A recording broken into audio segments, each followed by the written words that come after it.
Hello, today I'm going to be talking about the law of independent assortment. As I said previously with independent assortment, these genotypes are not inherited together, therefore we can do a Punnett square with 16 squares to show the inheritance. For a simple example, we can use the traits of hair color and eye color. So for hair color, we're going to use the H alleles, and for eye color, we're going to use the E alleles.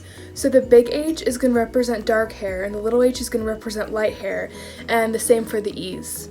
This particular Punnett square is called a dihybrid cross because it has two individuals that are hybrid for two different traits. This is what the Punnett square should look like at the end. When you're developing a ratio for the results, you want to look at the phenotype and not the genotype. And the phenotype would be a 9:3 to 3:1 ratio. You may still be asking yourself, how are these alleles inherited? And that's what I'm going to tell you. In meiosis, the homologous pairs line up during metaphase. Now, depending on the way the pairs line up during metaphase, they'll produce different gametes.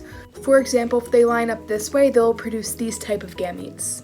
This is the only factor that will determine how the alleles are inherited. As you now know, independent assortment implies that the two genes are not linked. Now, if they were linked, there would be a lot less possible outcomes of the cross.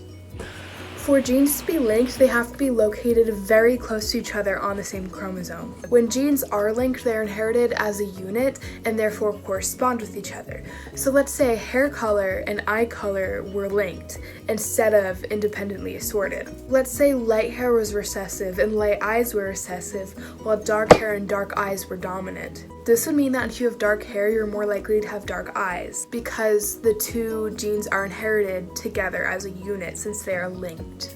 I hope this all made sense. Thank you for watching.